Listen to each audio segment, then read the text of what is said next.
నేటి రాశి ఫలాలు. మకర రాశి వారికి రోజు ప్రశాంతమైన జీవనం అనేది లభిస్తుంది. ధనయోగం అనేది కలుగుతుంది. అలాగే నూతన గృహాన్ని కొనుగోలు చేస్తారు. ఇక వస్తు వాహన లాభాలు కూడా కనిపిస్తున్నవి. ఇక వ్యాపారస్తులకు వ్యాపారాలలో లాభాలనేవి లభిస్తాయి. వ్యవసాయదారులకు పంట లాభం అనేది కనిపిస్తుంది. రాజకీయ నాయకులకు అనుకూలంగా ఉంటుంది ఈరోజు. అలాగే విదేశాలలో విద్యాపరంగా, ఉద్యోగపరంగా, వ్యాపారపరంగా ఎవరైతే వెళ్ళి ఉన్నారో వారికి అనుకూలమైన ఫలితాలు అనేవి గోచరిస్తున్నాయి. ఇక ఈరోజు మకర రాశి వారు తీర్థయాత్రలు చేస్తారు. దేవాలయ దర్శనానికి వెళ్ళినప్పుడు మీరు తప్పకుండా గుర్తుంచుకోవాల్సింది మీ ఇష్టదైవం యొక్క ఆరాధన అనేది మీకు మంచి చేస్తుంది. కాబట్టి తప్పకుండా దిశగా ప్రయత్నించండి.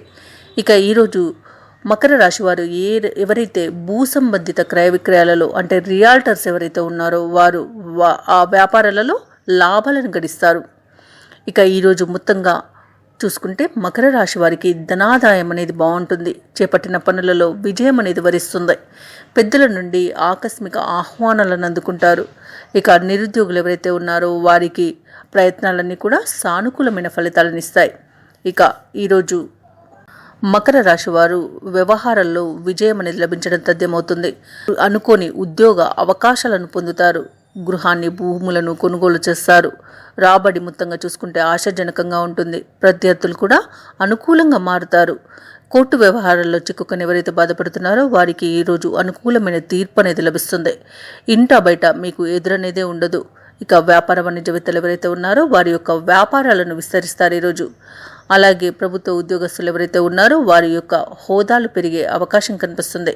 కళాకారులు కొత్త అవకాశాలను పొందుతారు. మంచి గుర్తింపును పొందుతారు. అలాగే విద్యార్థులు అనుకున్న ఫలితాలను సాధిస్తారు. ముఖ్యంగా మకర రాశిలోని మహిళలకి కుటుంబంలో చిక్కులు తొలగిపోతాయి. ధనయోగ సూచనలు కూడా కనిపిస్తున్నవి. ఇక ఈరోజు మకర రాశి వారికి అదృష్ట రంగులు పసుపు మరియు గులాబీ, ప్రతికూలమైన రంగు ఎరుపు, అదృష్ట సంఖ్య 3. ఈరోజు మకర రాశి వారు నవగ్రహ స్తోత్రాలు పఠించడం వలన మంచి శుభ ఫలితాలను పొందుతారు. అలాగే పనులలో వచ్చే ఆటంకాలను తొలగించుకోగలుగుతారు. ఈ వీడియో నచ్చినట్లయితే లైక్ చేయండి, షేర్ చేయండి, అలాగే సబ్స్క్రైబ్ చేయడం అస్సలు మర్చిపోవద్దు. అంతా శుభమే జరుగుతుంది.